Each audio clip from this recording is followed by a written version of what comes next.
Olá, uma ótima tarde a você. Começamos agora mais uma edição do Agricultura BR, a segunda desta terça-feira, 9 de julho. É aqui pelo Canal do Boi que você acompanha pelas parabólicas, pelas TVs por assinatura, como TV Claro e NET, pela internet, pelo nosso portal sba1.com, pelo YouTube, pelo Facebook e também com sinal aberto em todo o Mato Grosso do Sul pela TV Imaculada Conceição. Na edição de hoje do Agricultura BR, nós vamos acompanhar informações e a nossa análise sobre os números apresentados pelo Departamento de Agricultura norte-americano nesta última segunda-feira.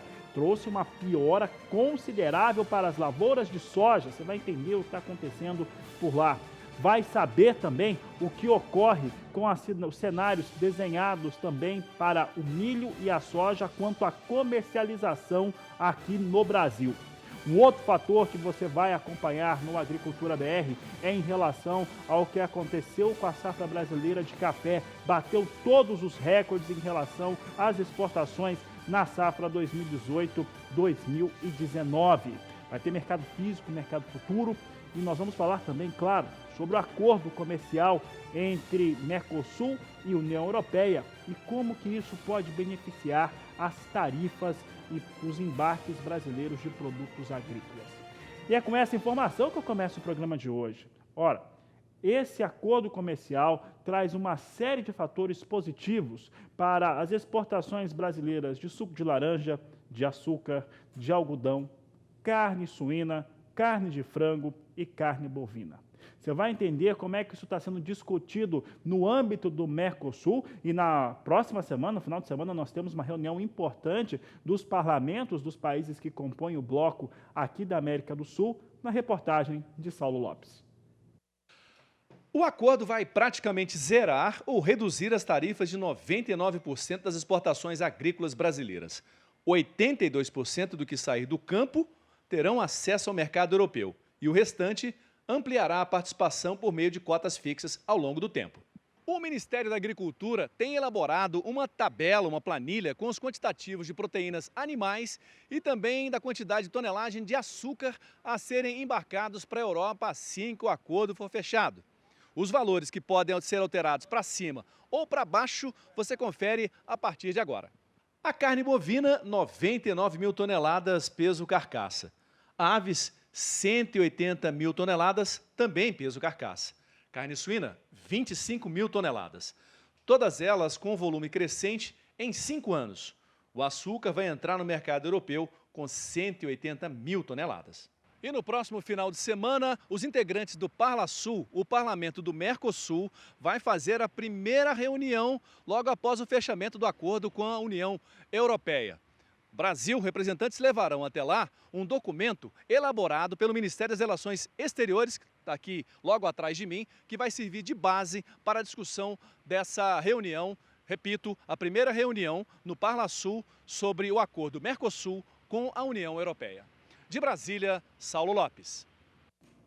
Eu vou pegar carona nas informações aí das exportações esperadas nesse acordo comercial de Mercosul com a União Europeia. E vou falar sobre as exportações brasileiras de carne suína no acumulado da primeira semana do mês de julho. Portanto, 5 dias úteis que foram divulgados pela Secretaria de Comércio Exterior na tarde desta última segunda-feira. Os números não mentem. A carne suína exportada in natura, ela segue com volumes cada vez mais elevados. Para se ter uma ideia, pegando aí por média diária exportada, ela chega aí a 15.200 toneladas exportadas, o que já é superior ao que aconteceu em maio desse ano, em junho desse ano e maio também, que vieram com meses muito cheios de exportação de carne suína e já tem uma média bem superior ao que ocorria no mês de julho do ano passado.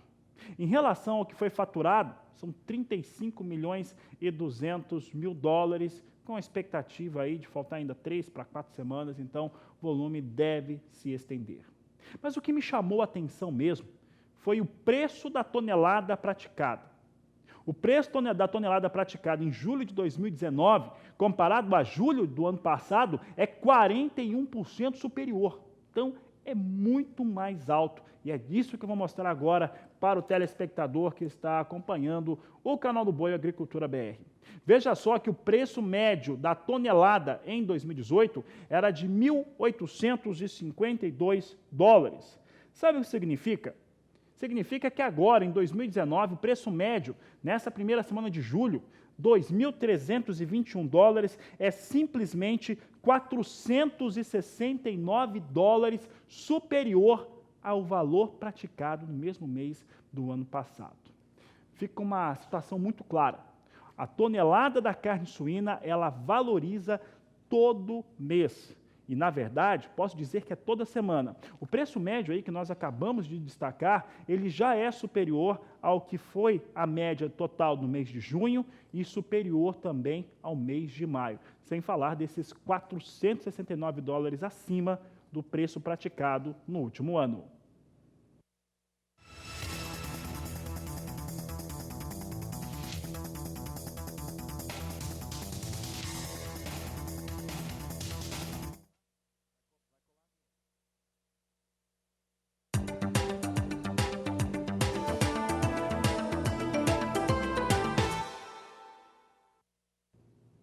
Fala agora sobre as exportações brasileiras de soja no começo desse mês de julho, nos 5 primeiros dias úteis. Ora, e se nós estávamos com um volume diário de embarques muito interessante, o mês de julho começa mais fraco, aliás, como já se esperava, já que tivemos o melhor primeiro semestre da história em relação às exportações de soja. O segundo semestre começa um pouco mais fraco e a comercialização já vinha um pouco mais lenta realmente. Dá pouco mais de 351 toneladas ao dia, é o que você vai acompanhar aqui no Agricultura BR, 351 mil toneladas. Você vê aqui que, por enquanto, as exportações brasileiras de soja, em 5 dias úteis, totalizam 1.750.000 toneladas de soja. A receita, por enquanto, já chegando a 630 milhões e 500 mil dólares, de acordo com os números apresentados pela Secretaria de Comércio Exterior, que divulgou na tarde dessa segunda-feira a primeira parcial para os 5 primeiros dias úteis do mês de julho.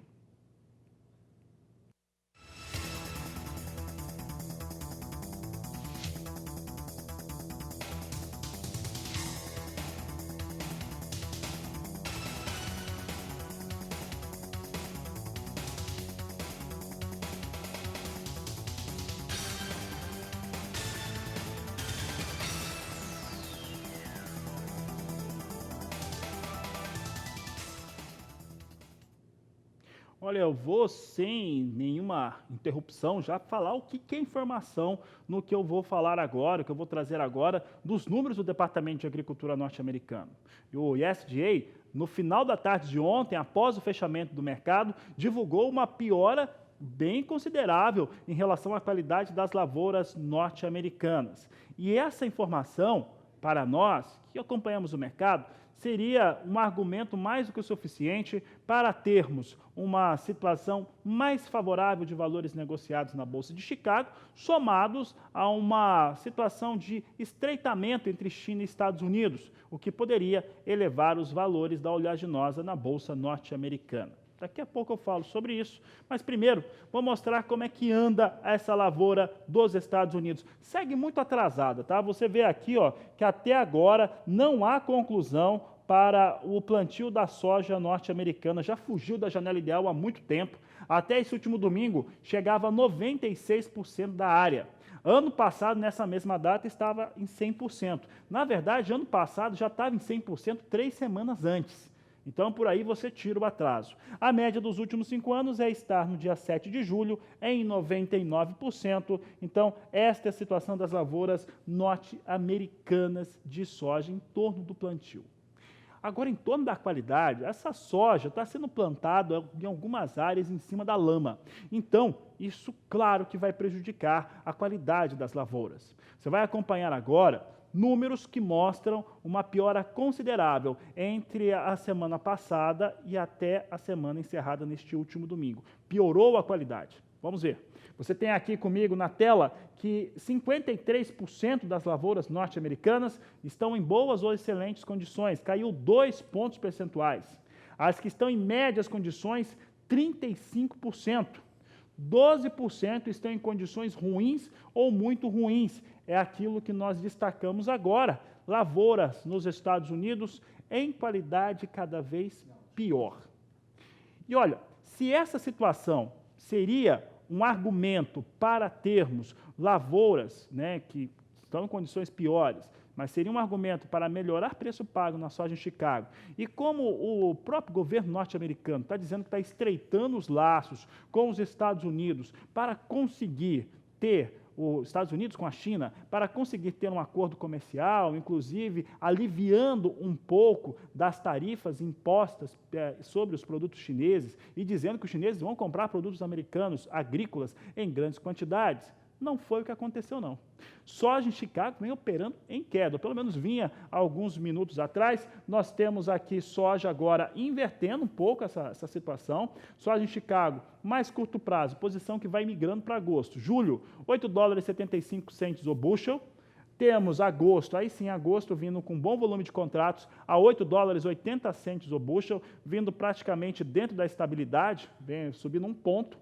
Setembro, estável a $8,85 mais 6. E novembro, $8,98 mais 2. É o que nós destacamos aqui em relação ao que vai acontecendo com soja em Chicago. Valores na estabilidade neste momento para a soja em Chicago. Nossa expectativa era de alta no dia de hoje. Pelos números ruins das lavouras norte-americanas, que vão ter um diagnóstico péssimo, e também por essa informação.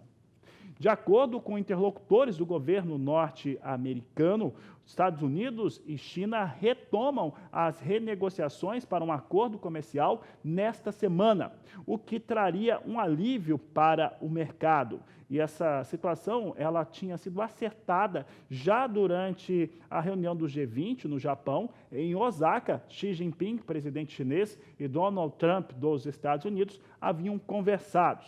De acordo com o governo dos Estados Unidos, essa reunião ela acertou algumas situações importantes. Primeiro, chineses vão voltar a comprar produtos agrícolas norte-americanos em quantidades elevadas. E os Estados Unidos aliviariam as imposições tarifárias sobre produtos da China, que subiriam para 300 bilhões de dólares. Então, uma quantidade bastante elevada. Inclusive, os Estados Unidos estão aliviando também até as considerações sobre aquela gigante de telecomunicações da China, que inclusive mandaram prender, né, uma das suas executivas no Canadá, não tem lá muito tempo não. Então, esse cenário trazia ali um questionamento, né, que poderíamos ter soja em Chicago nesta terça-feira já trabalhando em elevação. Ainda podemos ter, mas não foi assim que o mercado começou a sua operação no dia de hoje e segue, por enquanto, agora um pouco melhor na estabilidade. Dólar comercial opera também sobre a influência desses fatores. Parece que Estados Unidos vai recuar nas suas taxas básicas de juros do país, mas não tanto assim. A taxa básica dos Estados Unidos é uma coisa tão importante que ela mexe com o mercado no mundo todo, mexe aqui no Brasil, evidentemente, mexeu até com a China no dia de hoje, nessa madrugada. Os Estados Unidos devem ter uma queda na taxa de juros, mas não deve ser como Trump estava esperando. Esse é um ponto. Aqui no Brasil tem os trâmites para a reforma da Previdência, que evidentemente impactam nos negócios com dólar, com a moeda norte-americana. Veja só que dólar hoje vem na estabilidade, ligeiro viés de queda para o dólar, vindo com 0,02% de queda para a moeda norte-americana neste momento. Vem a R$ 3,80 mais 7, praticamente como encerrou o dia de ontem, nesta última segunda-feira. Quem não está rendendo muito nesta semana é a soja negociada nos portos brasileiros. O dólar vai se estabilizando na marca de R$ 3,80. Soja em Chicago vai com números muito baixos, abaixo de $9 o bushel, e com isso o preço pago pela soja nos portos vão ficando mais modestos e a comercialização travada no Brasil. Vamos ver como é que vem soja nos portos: R$ 78,00 a saca de 60 quilos em Paranaguá e Santos, de acordo com A apuração da Grânus Corretora é o que eu destaco agora aqui no Agricultura BR, mostrando preços aqui para a soja em queda nos portos. Isso explica um pouco esse travamento, né, da comercialização. Comercialização não anda no Brasil, os preços são mais baixos, o prêmio até que não é ruim, mas como os outros fundamentos, dólar vem em baixa e soja em Chicago em recuo, você não tem um fortalecimento, vamos dizer assim, dos negócios com a oleaginosa nos portos brasileiros. O produtor está esperando, está aguardando aí o que pode acontecer com o preço da soja, mas garantindo isso, as expectativas são muito boas. Daqui a pouco eu falo disso, falo também de milho, mas antes nós vamos falar de grandes eventos, grandes negócios. Isso porque começa nesta terça-feira, segue até o final de semana, o Leilo Sul Agronegócio. Leilo Sul Agronegócio que chega aí a mais uma edição, né, edição 2019, levando palestras, informação, interação entre produtores rurais, pesquisadores, pessoal que trabalha com a comercialização e também com o âmbito de inovar no agronegócio. É claro que temos aí grandes eventos, grandes leilões que acontecem durante o Leilo Sul Agronegócio, mas para falar a respeito desse assunto eu vou para lá agora. Nós vamos, a Agricultura BR vai para lá agora, vai para Bataguaçu, interior do Mato Grosso do Sul. Eu vou conversar com o meu amigo aqui, Daniel de Paula, que já está pronto para trazer as informações. Daniel de Paula, a casa é nossa, Leilo Sul Agronegócio, também essa grande parceria com o Canal do Boi, em mais uma edição. O que nós vamos ter nas atrações deste ano? Boa tarde, seja bem-vindo. Obrigado, Fabiano. Uma boa tarde a você, a todos os que acompanham a Agricultura BR desta terça-feira. Para nós do SBA, muito especial, porque trata-se de um evento que se consolidou. Bom, primeiro porque chegou a 9 anos, mas mais do que isso, porque neste ano de 2019 está maior e melhor o Leilo Sul Agronegócios. Com tudo isso que você disse, com esse recheio, com esse conteúdo muito amplo, mas acima de tudo com a credibilidade que um evento precisa para ter aceitação do mercado, e isso valida um esforço como o que o Marcos Soriano tem todos os anos para trazer a Bataguaçu tanta coisa importante ligada ao sistema produtivo da pecuária, mas que envolve, claro, muitas fazendas com integração, com utilização de muita tecnologia, para quase que não, para dar precisão a uma pecuária que é feita com muita seriedade e que, claro, justifica o título de capital do bezerro precoce do cruzamento industrial que Bataguaçu ostenta. Aí as máquinas e implementos já chegaram aqui ao recinto da Leilo Sul, que é totalmente indoor, muitos animais já estão aqui também, olha aí, os touros das fazendas Ouro Branco, que na quinta-feira tem um baita de um leilão de Nelore.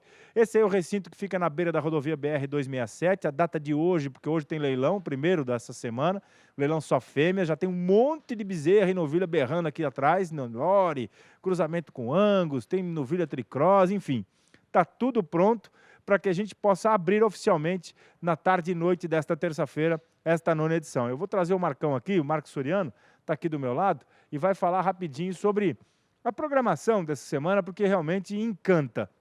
Só tem um dia que nós não temos leilão, que é na sexta-feira à noite, você sabe, é a queima do alho. E não coincidentemente, Marco, este menino que me chamou agora há pouco lá do estúdio, está todo lusco-frusco lá no ar-condicionado, nós aqui temos um ar-condicionado natural, viu? Porque a temperatura ainda está baixa aqui. Aumentou bastante por causa do sol, mas ainda continua ventando geladinho.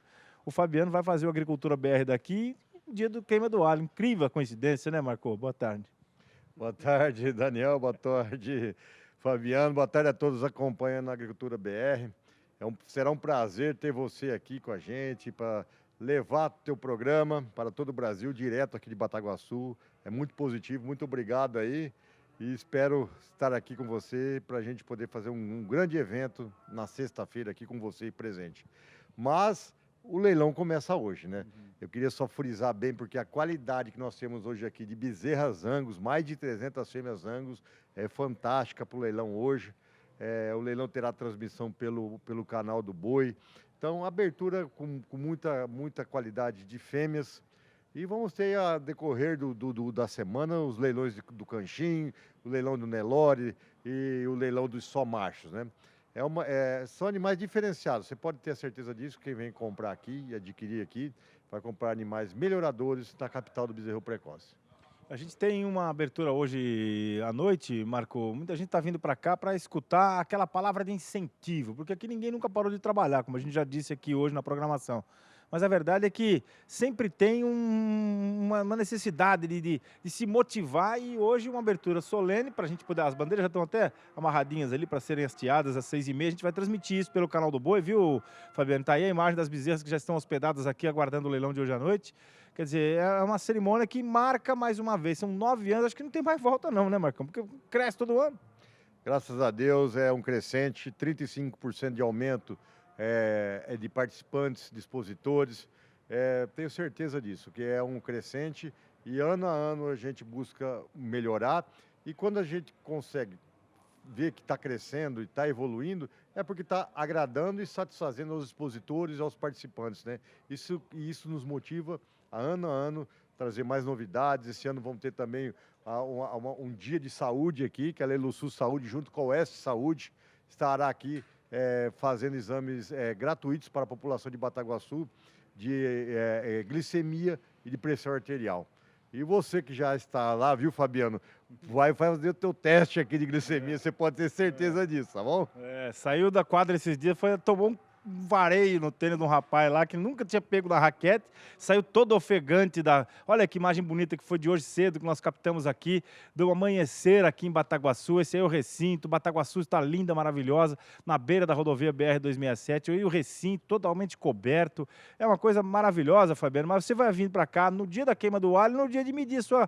O Florencio já agendou o horário dele aqui também para sexta-feira para fazer o teste dele, e vai sair daqui um pouco mais aliviado. Você também está convidado, vem para cá, que vai ter esse Lelosul Saúde na sexta-feira, entre 8 horas da manhã e meio-dia. Então você está convidado a fazer esse teste junto também, porque, pelo amor de Deus, larga esse negócio de tênis aí, que nem jogar bem você não joga. Obrigado, Marco. Nós vamos continuar por aqui. No fim do dia nós vamos trazer mais informações. Às 6h30, eu quero reforçar o convite, nós vamos mostrar aqui ao vivo a cerimônia oficial de abertura, uma cerimônia simbólica, mas que abre oficialmente a 9ª edição do Lelosul Agronegócios, Fabiano.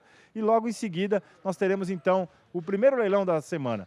O leilão só fêmeas, 1.100 bezerras, novilhas, vacas paridas, tanto Nelore quanto o cruzamento industrial, uma oferta imperdível com a qualidade que Bataguaçu está acostumada a mostrar através da Lelosul, através do canal do Boi, meu caro Fabiano Reis.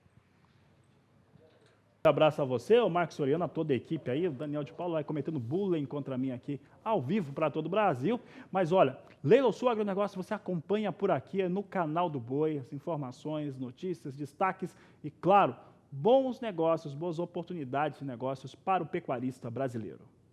A Agricultura BR vai para um rápido intervalo comercial. Daqui a pouco eu falo sobre o mercado de milho, falo por que o mercado deve continuar bem consolidado, com preços firmes para o produtor e porque as expectativas para a soja também são muito boas. Daqui a pouco, depois do intervalo. Olha, é certo que a guerra comercial entre Estados Unidos e China, elas têm privilegiado, a um certo ponto, as exportações brasileiras agrícolas, principalmente de soja. Claro que há outros eventos, como os estoques menores de milho nos Estados Unidos, como uma safra também bem comprometida por lá, o que deve fazer com que o milho brasileiro seja também mais acessado, mais assediado pelo mercado internacional, inclusive pelos próprios norte-americanos. Outros elementos, como o acordo comercial entre Mercosul e União Europeia, devem favorecer as carnes brasileiras, assim como as carnes brasileiras já estão sendo favorecidas junto à China, não só por conta da peste suína, mas também por conta dos problemas com os Estados Unidos. Isso faz com que o cenário para soja e milho sejam dos mais interessantes. Você vai acompanhar agora uma entrevista que o meu colega Walter Puga Júnior fez nos nossos estúdios em São Paulo com Aesson Pereira, ele que é analista da FNP, e fala a respeito do mercado da soja, por que as perspectivas são positivas no cenário agora para o ano de 2019, 2020 e também para o milho, por que os preços devem seguir firmes mesmo com safra recorde no Brasil. Acompanhe. Olha, querendo ou não, é uma oferta que pode, de repente, atender nossos compradores, né? Só que poderíamos ter um potencial de produzir muito mais. A seca que afetou o Brasil afetou lavouras de soja no Paraná e no Mato Grosso do Sul, e a possibilidade que a gente tinha de produzir mais de 120 milhões caiu para 116, 115 milhões, aí que as nossas projeções trabalham nessa base, né? Então, houve um ajuste na oferta brasileira e isso refletiu aí nos estoques globais. A grande questão que pesa com relação à precificação do mercado internacional é justamente a guerra comercial sino-americana entre China e Estados Unidos, que parece que está longe de ter uma breve resolução. E isso aí acabou desencadeando uma depreciação significativa do preço da soja em Chicago, que impactou diretamente a precificação aqui no Brasil. Só que essa reviravolta, houve necessariamente uma reviravolta aqui no Brasil, no caso da precificação da soja, justamente por causa do comportamento cambial associado à guerra comercial, obviamente, mas também por preocupações com relação à dinâmica interna brasileira. Os projetos que estão para o governo aprovar na Câmara que estão travando a dinâmica econômica do país, dá um respaldo econômico melhor. Associado a esses fatores, eu colocaria aí que a guerra comercial potencializou uma valorização dos prêmios portuários aqui no Brasil. Então, devolveu fôlego e neutralizou aquela pressão baixista que havia lá atrás em função da guerra comercial entre China e Estados Unidos. Ou seja, é um cenário oportuno para o produtor brasileiro aproveitar para vender o pouco que ele já tem de soja da safra velha e já se preparar para verificar condições melhores para a safra que vem 2019 e 2020 aqui. A estimativa que vocês têm aqui na FNP é de que nós vamos ultrapassar a produção americana de soja e vamos ofertar no ano que vem mais de 120, 123 milhões de toneladas. É a projeção da FNP. Eu pergunto, não é muita soja no mercado? É verdade, é uma oferta gigantesca aí que pode vir aí do campo no Brasil, justamente com as tecnologias, com a adesão da tecnologia que o produtor tem nos últimos anos absorvido aí, não só quando se fala em transgenia, não só em manejo do solo, ou até precisão na hora de pulverizar. Realmente o produtor brasileiro vem ganhando cada vez mais em rendimento por hectares, né? O que acontece, Hugo, é que a oferta global, em função da guerra comercial, abre um precedente gigantesco de oportunidade para a produção brasileira. Nos últimos anos, o Brasil vem cada vez mais ampliando a sua produção, por exemplo, de biodiesel, para diminuir a sua dependência do combustível fóssil, importação de diesel do mercado internacional, que com precificação do dólar a R$4, você impacta diretamente todas as estruturas de transporte aqui dentro. Então, o advento do B15 aqui no Brasil está fomentando o crescimento do uso de biodiesel, é um fator que potencializa a demanda interna por soja. Então, tem oferta e necessariamente tem demanda quando se fala no mercado interno. No mercado externo, obviamente, a guerra comercial pende para favorecer o Brasil no fornecimento de soja. Além do próprio comportamento cambial, o Brasil ganha mercado que poderia ser atendido pelos Estados Unidos, mas por causa dessa insolvência, essa demora na resolução dessa guerra comercial, o Brasil pode ganhar mais mercados ainda. Acredito que todos já sabem que recentemente o vice-presidente da República, o Mourão, esteve presente na China junto com o presidente lá, conversando sobre apertar cada vez mais as relações comerciais entre ambos os países. E nisso daí o Brasil pode ganhar cada vez mais oportunidade de conquistar um mercado que cresce 6% ao ano, que é o mercado chinês, que para qualquer país é interessantíssimo ter esse país como parceiro. Então eu vejo uma oportunidade para o Brasil.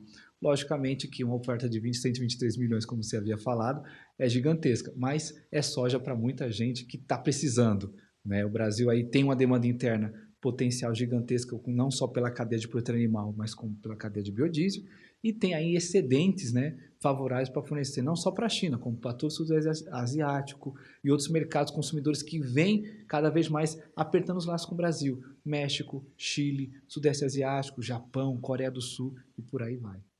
Você acompanha também o mercado de milho. No mercado de milho também estamos aí perto de 100 milhões de toneladas de produção este ano. Nós temos demanda para tanto milho? Verdade.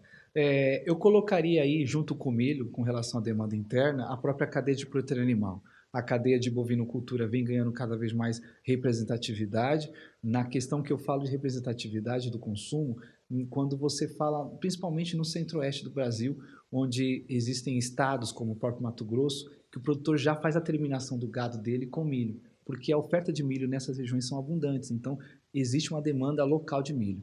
Colocaria mais um item aí, mais um setor que está crescendo de forma muito exponencial aqui no Brasil, que é o setor de etanol de milho, principalmente no Mato Grosso novamente, onde já tem várias usinas produzindo milho, 100% como matéria prima usada para a produção de etanol. Você tem ali 4 grupos gigantescos, a EFS é uma das maiores, que está produzindo milho. Em Goiás também já foram inauguradas mais algumas usinas para a produção de etanol. Então, além da cadeia de proteína animal, além da cadeia de biocombustível que destacaria o etanol, a exportação seria mais um outro agente para absorver essa enorme demanda que o mercado brasileiro pode oferecer ao mercado externo. Você tem grandes parceiros comerciais, como o próprio Oriente Médio, que costumam comprar grandes volumes de milho aqui do Brasil, e eu colocaria aí, além do próprio Oriente Médio, a Ásia. A Ásia sempre é um mercado com os países que vão demandar cada vez mais milho. Ou seja, comportamento cambial, elevação dos preços em Chicago em função dos problemas climáticos nos Estados Unidos, tem dado uma valorização significativa ao preço dessa commodity. Isso traz uma oportunidade muito estratégica para o Brasil, porque a gente fornece milho justamente quando eles estão na entre-safra, que é ali no mês de julho, julho, agosto, setembro e outubro, que é quando os Estados Unidos saem do mercado internacional e aí abre uma janela de exportação do Brasil. A perspectiva é de que exportemos agora mais do que no ano anterior? Há um grande potencial, porque diferente do ano passado a gente teve um severo problema com a produção. A segunda safra, que é responsável por mais de 60% de toda a nossa oferta, teve uma quebra significativa de produtividade em função do clima seco e calendário de plantio apertado. Esse ano foi completamente ao contrário. O calendário de plantio foi ideal, o período de chuva se estendeu para além da lacuna ideal e sementes com a tecnologia, a fertilização, a técnica de manejo cada vez melhor para o produtor foram fatores que mais do que potencializou o crescimento dos rendimentos desse ano. Então, rentabilidade, ela está dando via produtividade, mas também via preço no mercado interno brasileiro. Você arriscaria, ou vocês têm estudo sobre perspectiva de preço de milho daqui para frente? Milho tende a subir? Acredito que sim. E o principal vetor, o drive para essa valorização, vão ser 2 aí no mercado brasileiro. O comportamento cambial, obviamente, para questões relacionadas à própria política ao mercado interno, mas também ao mercado externo com essa briga comercial, mas a própria questão nos Estados Unidos de atraso de plantio. São 2 fatores que dão ali condições para esse milho trabalhar numa banda de preço que remunere o produtor.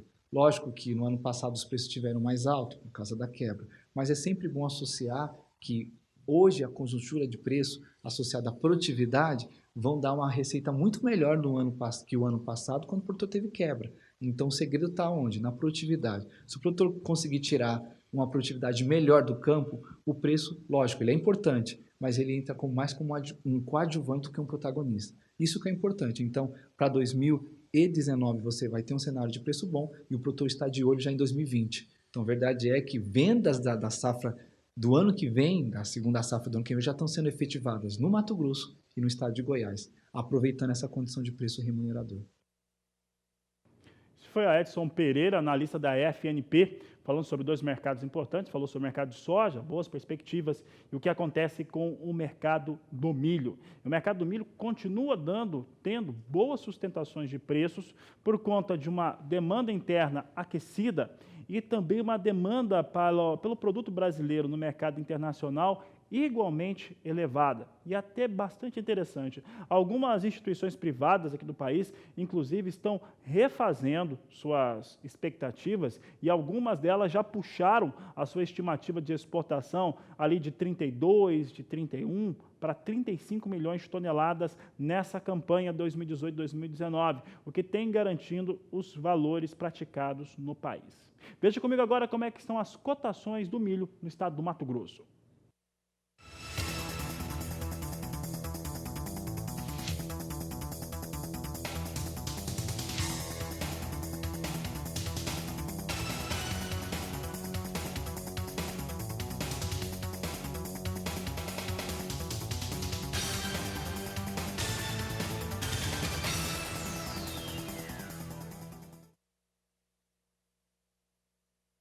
Vamos saber agora como é que vão os negócios com milho nos portos brasileiros. O preço continua extremamente firme no mercado doméstico, o mercado físico brasileiro continua dando boas respostas. O que nós temos hoje é um dólar um pouco mais baixo, vindo para a marca de R$ 3,80, mexe um pouco aí com o preço do milho exportado nos portos, mas vai se sustentando também, é o que você confere comigo.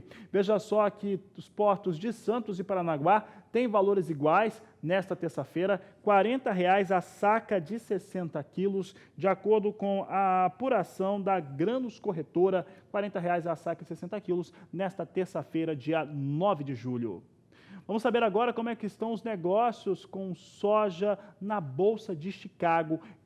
Com milho na Bolsa de Chicago é o que você acompanha comigo agora. Mercado para o cereal norte-americano. Hoje vai perdendo agora de 5 a 7 pontos. Posição de julho vem a $4,33 o bushel para o milho, perde 5 pontos. Setembro, $4,32 mais 2. Dezembro, negociada a $4,36 mais 4, e a posição de março de 2020 é $4,43 mais 6, são os negócios que temos neste momento com milho na Bolsa de Chicago, destaque aqui no Agricultura BR. E você, está participando do programa conosco? Pois é, mande sua mensagem, foto, vídeo aqui para o Agricultura BR. Você manda no 67 99656 2266. Manda aquilo que você quer ver no programa. Estamos esperando. Daqui a pouco, no Agricultura BR, você vai conferir informações sobre as exportações brasileiras de café na safra 2018-2019, recorde absoluto para os embarques. Eu volto já. E olha, eu vou sempre lembrar você que você acompanha o canal do Boi pela Parabólica, pelas TVs por assinatura, como a TV Claro e a NET, acompanha pelo Facebook, pelo YouTube, pelo portal sba1.com e também com sinal aberto em todo o Mato Grosso do Sul, na TV Imaculada Conceição. E agora vamos falar sobre exportação de café, sobre preços do café arábica em Nova York, do robusta em Londres. A partir de agora, o assunto por aqui é o mercado do café.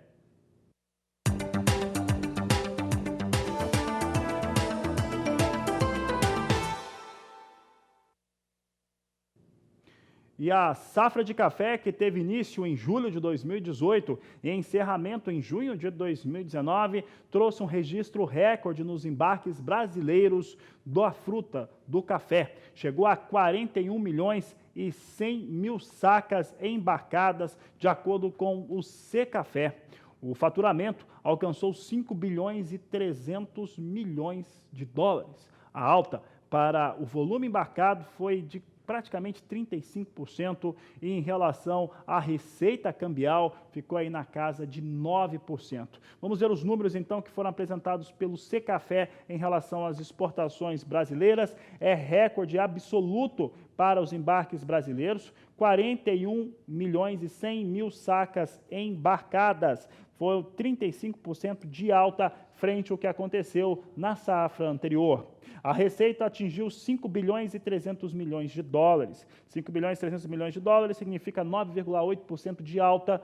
Você pode trazer aqui para reais, 20 bilhões e 800 milhões de reais. Agora chama atenção aqui, é por isso que a gente tem destacado, né, o preço mais baixo em relação ao café, volume com alta de 35%. E a receita, o que foi ganho, né, o faturamento de 9,8%, você percebe muito claramente que o preço do café caiu e caiu bastante. Vamos saber agora, nas variedades de café embarcado, como é que ficou o cenário nessa campanha 2018-2019. É o que você vê na tela comigo. Nós temos aqui o café arábica, claramente, 33 milhões e 600 mil sacas que foram embarcadas, de café solúvel, ficando aí em 3 milhões e 900 mil sacas, e de café robusta, 3 milhões e 600 mil sacas. Deixa aqui na tela um pouco, você vê aqui claramente, né, como você soma a arábica com o robusta, você vai chegar a um número de 37 milhões e 200 mil sacas de café verde que foram embarcadas pelas tradings que operam no Brasil.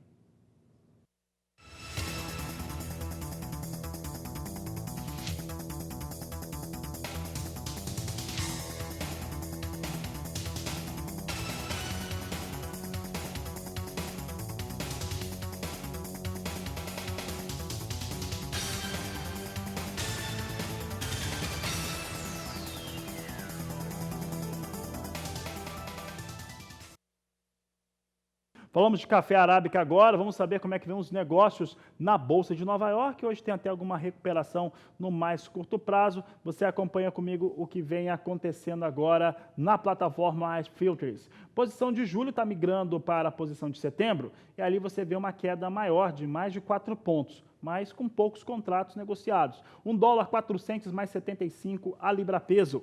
Setembro tem os negócios em alta neste momento, $1,600 mais 95. Dezembro, $1,10 mais 80 a libra peso. E temos a posição de março de 2020, a $1,14 mais 20 por libra peso. São os negócios que temos neste momento com café arábica na Bolsa de Nova York.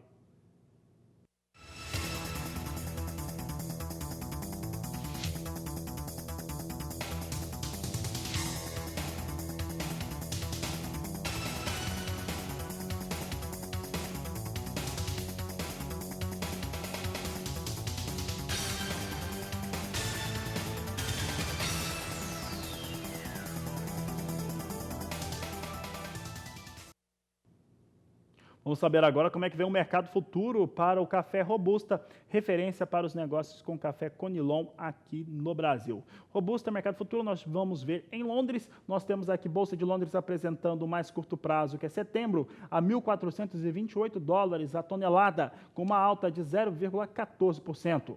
Novembro, $1.460 a tonelada, elevação de 0,27%. Janeiro de 2020, $1.488, alta de 0,33%. E março de 2020, $1.516, com elevação de 0,52%. São os negócios que temos agora com o café Robusta na Bolsa de Londres.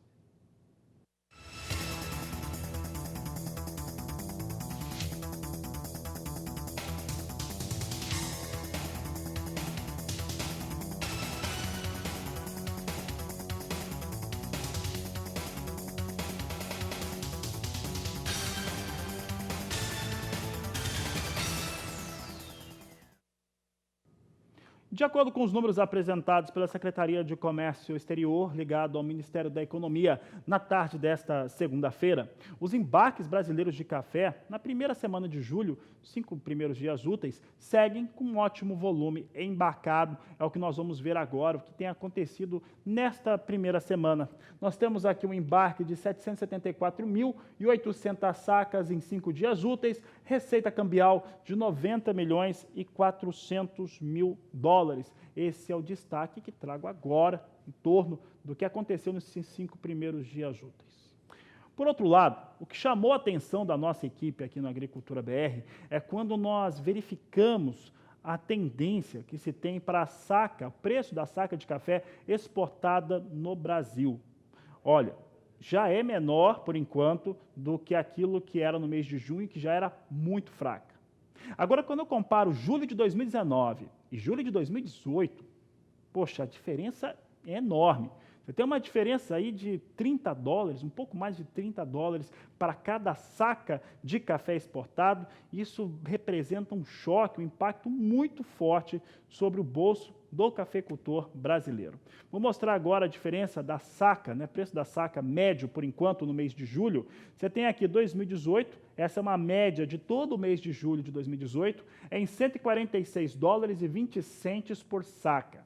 2019, a primeira semana vai registrando $116,70 por saca. São $30 a menos em relação aos valores praticados com a saca de café exportada pelas tradings que operam no Brasil. É uma pressão negativa considerável em cima da cadeia produtiva do café em todo o país. E é por isso que nós falamos sempre por aqui. É necessário buscar outros mercados. É necessário fazer com que o café de melhor qualidade consiga ter elementos de exportação um pouco melhor, principalmente o café de melhor qualidade produzido em toda a propriedade brasileira, ser vendido de uma maneira especial.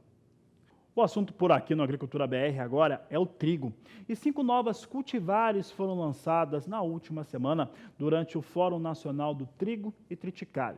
Aliás, se falou bastante a respeito da nova safra, os desafios, tanto sobre o aspecto científico, tecnológico, de comercialização e de produção no campo. É o que você vai conhecer agora na reportagem de Annelise Nicolodi.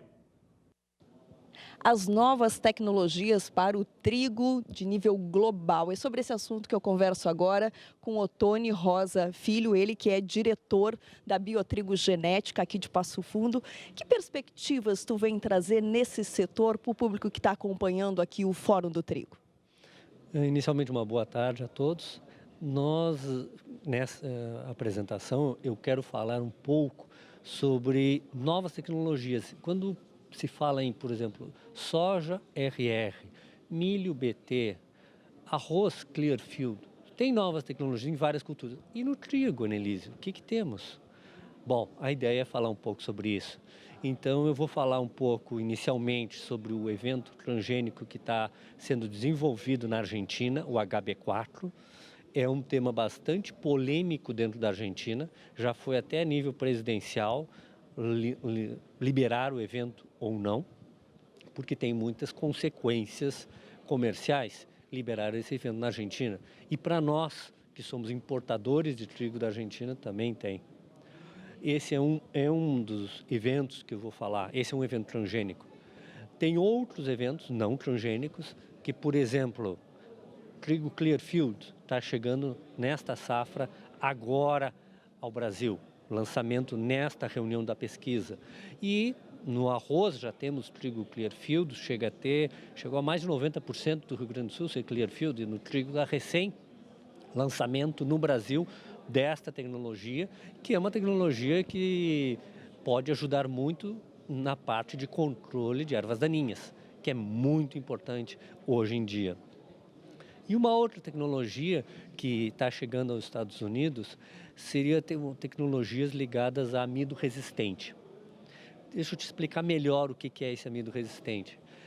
Quando a gente consegue mudar um pouco o amido do trigo, esse trigo passa a se comportar, uma farinha comum, como uma farinha de alto teor de fibra, que é altamente indicado para a saúde humana, né?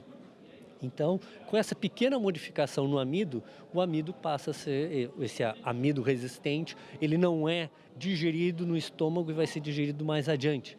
Isso aí dá várias consequências, baixo índice glicêmico, é muito bom para a saúde humana.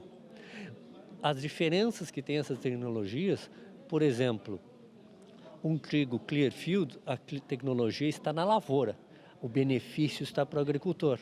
Um trigo como esse, o Health Sense, que está sendo possivelmente futuramente lançado lá nos Estados Unidos pela Bay State Milling, esse trigo, o grande ponto importante dele é para o consumidor final.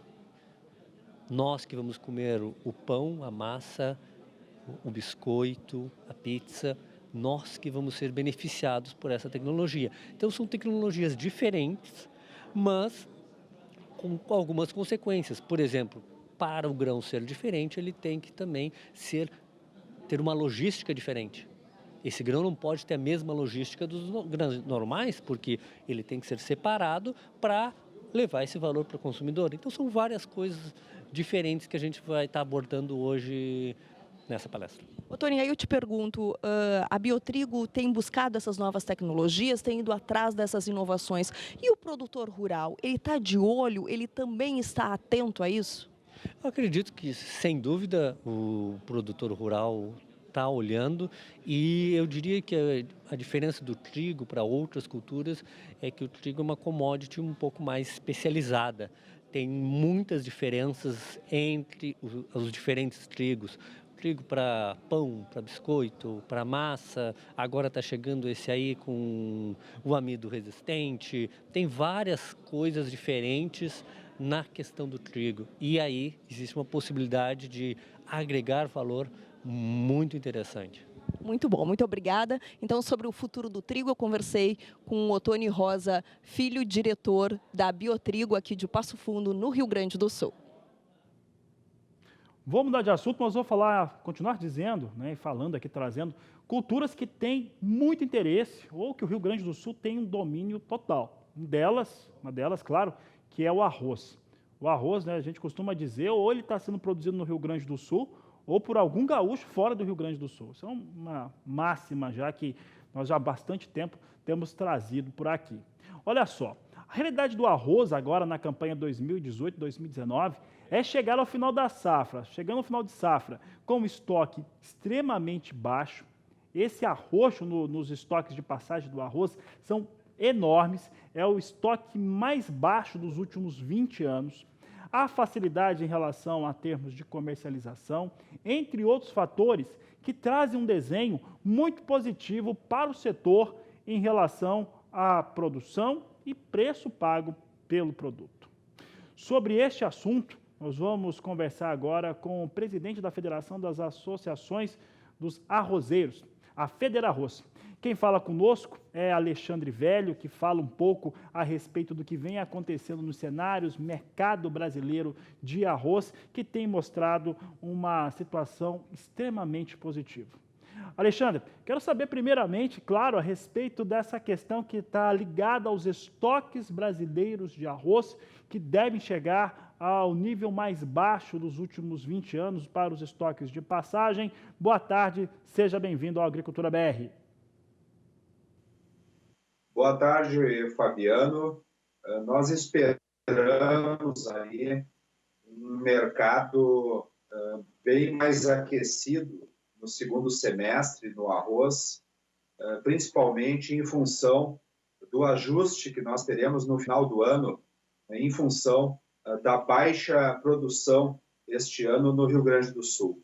O Rio Grande do Sul responde por 70% da produção nacional e nós tivemos uma diminuição de mais de 1 milhão de toneladas este ano na safra gaúcha, totalizando no estado em torno de 7 milhões e 300 mil toneladas, ao contrário do ano passado, que nós produzimos aí pelo menos 8 milhões e 400.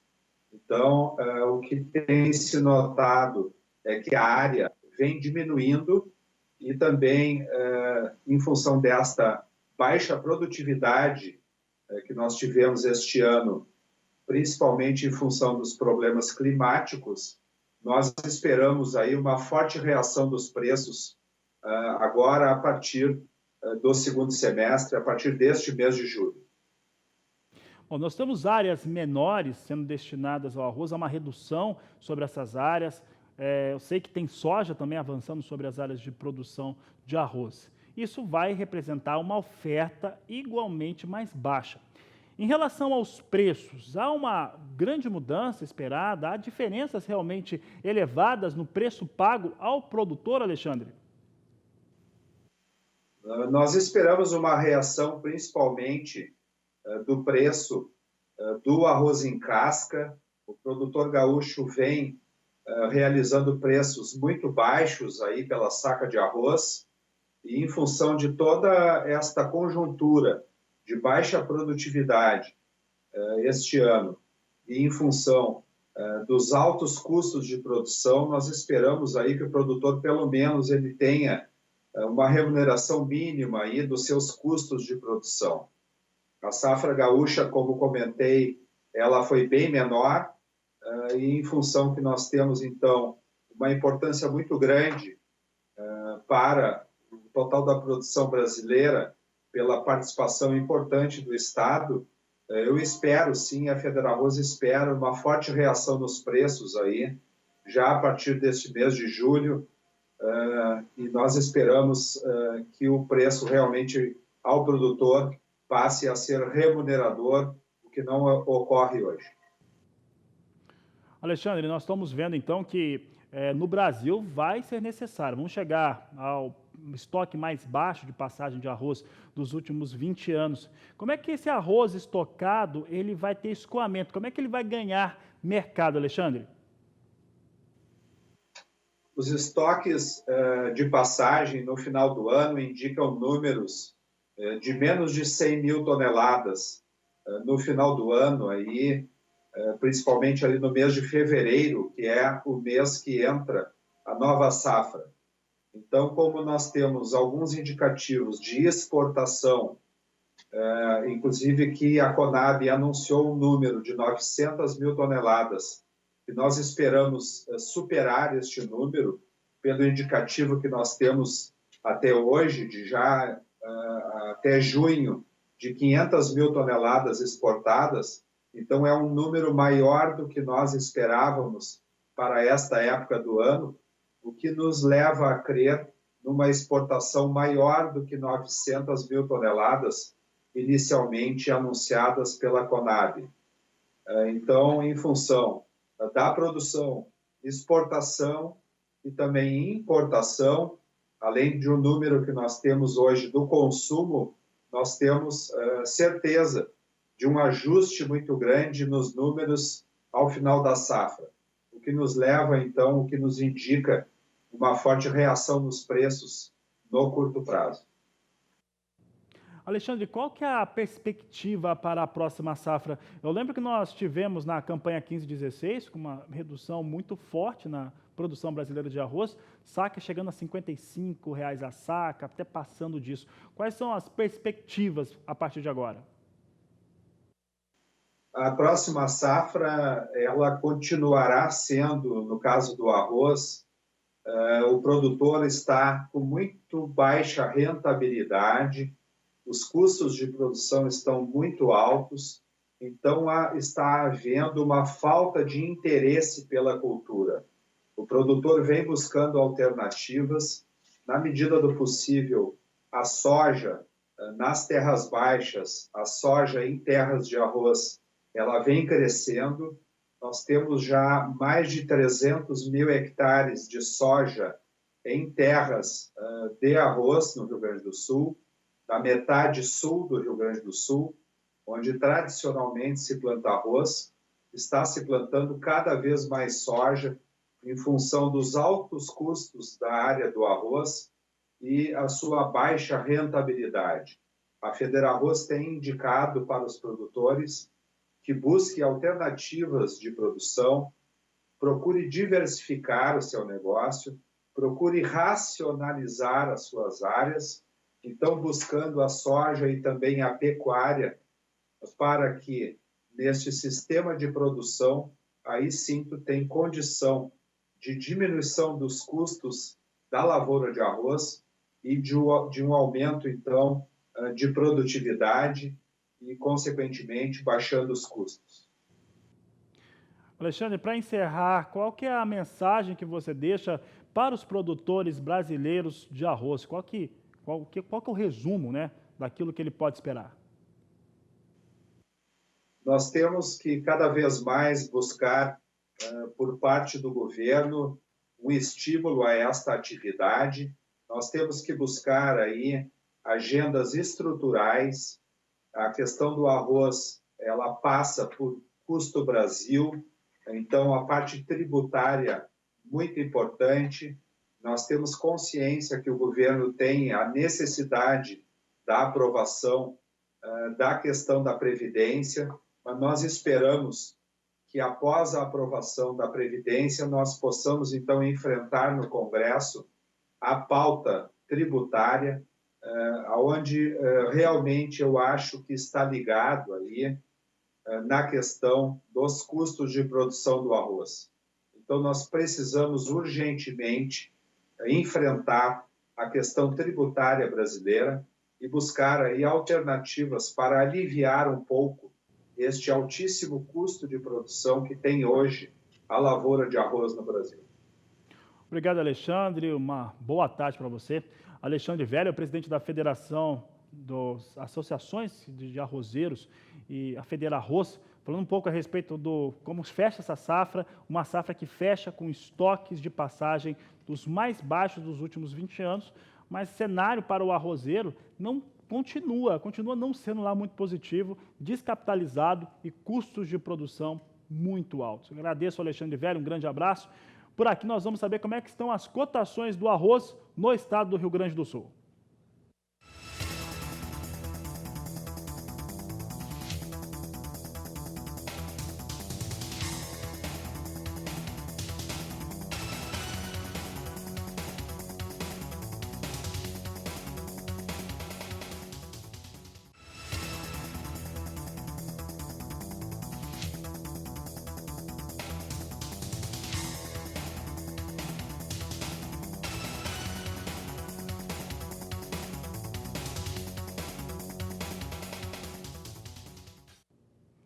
E a seguir você confere no Agricultura BR os números do Banco do Brasil para o Plano Safra em Mato Grosso do Sul na campanha 2019-2020. Eu volto já. E na tarde de ontem foi lançado em Campo Grande, Mato Grosso do Sul, os recursos do Plano Safra disponibilizados pelo Banco do Brasil no estado, com a presença da ministra da Agricultura, Tereza Cristina Corrêa da Costa. Quem esteve lá e nos traz as informações é o repórter Vinícius Souza. Pela primeira vez, os pescadores terão acesso às linhas de crédito do Plano Safra. Isso foi anunciado durante a tarde desta segunda-feira, do lançamento do Plano Safra em Mato Grosso do Sul, que contou com a presença de nomes importantes do cenário agro-brasileiro, dentre eles a ministra da Agricultura, Tereza Cristina. O Plano Safra, de acordo com a ministra da Agricultura, passou por uma reestruturação. O incremento do seguro agrícola, a novidade da moradia rural e a manutenção vamos dizer assim, do esteio do Plano Safra, né? Então, na verdade, a gente ficou muito feliz com o Plano Safra divulgado, porque nós temos certeza que nós vamos poder atender todas as demandas dos clientes do Mato Grosso do Sul. O produtor rural aprova o Plano Safra. Essa é considerada a melhor linha de crédito dos últimos 10 anos. É de muita importância para nós, produtores rurais, principalmente quem está entrando na agricultura, porque nosso estado depende muito de integração lavoura-pecuária, recuperação de pastagem, através da recuperação de pastagem e pela integração lavoura-pecuária, e esse plano vem nos ajudar muito. Um recurso de grande importância para o estado de Mato Grosso do Sul, que apresentou crescimento significativo na última safra da soja. Em 2019, foram quase 3 milhões de hectares de área plantada, aumento de 10% relacionado à safra anterior. É muito importante a gente ter o recurso na hora certa. O Banco do Brasil, o MAPA, ele está trazendo o recurso na hora certa para o produtor rural. Isso é muito importante. A taxa de juros ficou um pouquinho mais alta, mas nós temos o recurso na hora que o produtor precisa. Isso é importante para o planejamento, para a organização e para colocar as lavouras na hora certa, fazer a compra na hora certa. Então, a ministra, o Banco do Brasil, o governo, esse governo que se faz, ele está trabalhando certo, na hora certa, para o produtor rural. Vocês agora têm que responder com produção.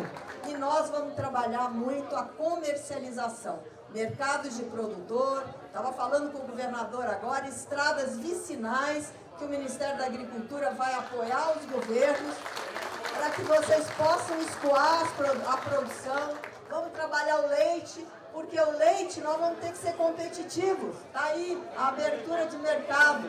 Daqui a 8 anos, 10 anos, nós vamos ter entrada de produtos, mas eu tenho certeza que o Brasil pode competir, o Brasil será competitivo e nós temos que mandar os nossos produtos daqui para fora, porque nós vamos poder atingir mais de 600 milhões de pessoas com esse grande acordo que o Brasil assinou. De Campo Grande, Vinícius Souza. E a seguir, a Agricultura BR traz as últimas informações, os últimos destaques dessa edição. Eu volto já. E rapidamente você confere comigo como é que vem os negócios com soja em Chicago, agora já operando em alta, já dando uma invertida no que vinha acontecendo. Posição de julho começa a migrar para agosto e vem subindo mais 4 pontos a $8,79 o bushel. Agosto sobe 3, vindo para $8,82. Setembro vem a $8,88 por bushel. Novembro recupera o piso de $9, vindo para $9 mais 4. As duas últimas posições subindo 2,6 pontos. Vamos saber como é que vem o dólar comercial agora. Você acompanha a moeda norte-americana operando no Brasil em estabilidade 0,02% nesse momento, ligeira queda a R$ 3,80 mais 7. E com essas informações, essa edição da Agricultura BR vai ficando por aqui. Nós voltamos logo mais a partir das 17h20, porque você já sabe, este é a Agricultura BR, a inteligência, a transparência do agronegócio, sempre com você. A todos uma ótima tarde e até mais.